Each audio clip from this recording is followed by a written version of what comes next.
Hey, how's it going? Lewis here.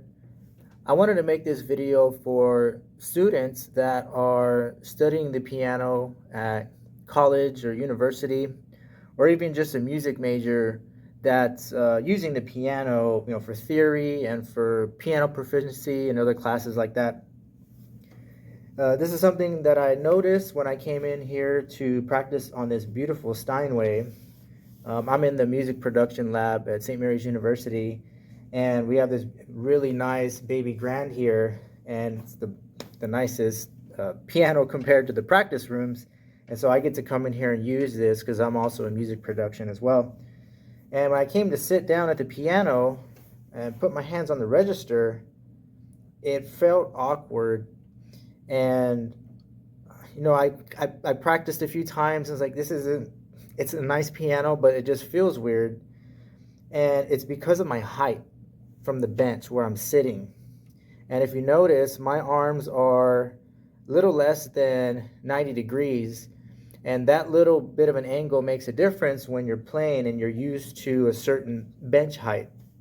And so I was like, well, what's going on? The bench that comes with the piano, everything is fixed. You can't really adjust it. And I was like, well, like why would they make the bench this low or this high? And then I just I looked down at the legs of the piano, and this is what we got. The casters. These are the casters, so that way we can move this piano around, especially pianos at schools and stuff. They get moved around quite a bit for performances and rearranging things on the stage, and this makes it easier to move this massive instrument around. And there's also other casters that have that are connected by braces, and that's so these individual legs don't have it reduces the risk of damaging these legs and snapping them off. And so I'm sure you've seen them, and these are great for moving around a very heavy piano. But if you notice the height, that's about that's about 4 or 5 inches of height from its original height, right? The bench though is fixed, and so it raises the piano a couple inches, and those few inches really matter, especially when you're if it's your primary instrument, you have your certain way of doing things. And so I was like, well, I really like this piano. I want to practice on it, but I don't want to injure myself. So what I did was I just had to be resourceful, and I found these old Guinness encyclopedias of popular music, and you can see here, really thick. And so I just put these down here to raise myself up a bit. Now, when I'm sitting at the register, my hands are 90 degrees, maybe a little less. It's kind of hard to tell with my shirt, but it's a lot more comfortable to sit at this piano and practice. I thought that was very important to note, and I wanted to make a video about it.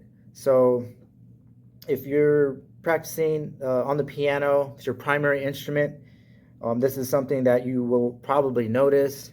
If there's practice rooms that you practice in, and the benches are fixed, and the height isn't at the height to where it's comfortable for you, get with the department, ask them like, hey, can we get some adjustable benches? Or bring in, they have those thick gel cushions, something to get you at the right height. Don't practice and don't ignore these couple inches, because those couple inches will affect your playing and practicing. And so this is something that I wanted to make a video about. I thought it was important. And so, and even for students, there's music majors that aren't playing the piano, but they still got to play the piano for their other classes. These are things that should be taken into consideration, so that way you can comfortably play the piano. Some people don't like the piano because of its complexity and all the little nuances, but everybody tunes to the piano and everybody gathers around the piano. It's the primary instrument. Anyways, I think the drums came first. But anyways, um, I just wanted to share this with you, and I hope that this is something that I brought to your attention, and this is something that comes up as you start to develop your relationship with your instrument. And I've been developing my relationship with the piano over the past 2 years by playing, practicing, piano technician work, opening up, cleaning, deep cleaning the pianos, seeing all these little things that nobody really pays attention to unless you're a pianist or a piano technician. And I just wanted to bring that to light so that way people can see how important it is, uh, when it comes to playing, also when it comes to instrument care. And we want these instruments to play beautiful music and ring out long into the future. And so I hope you like this video, and I'll make more videos about piano things and music in the future. So I hope you enjoyed it, and hope you have a wonderful day and have fun practicing your music.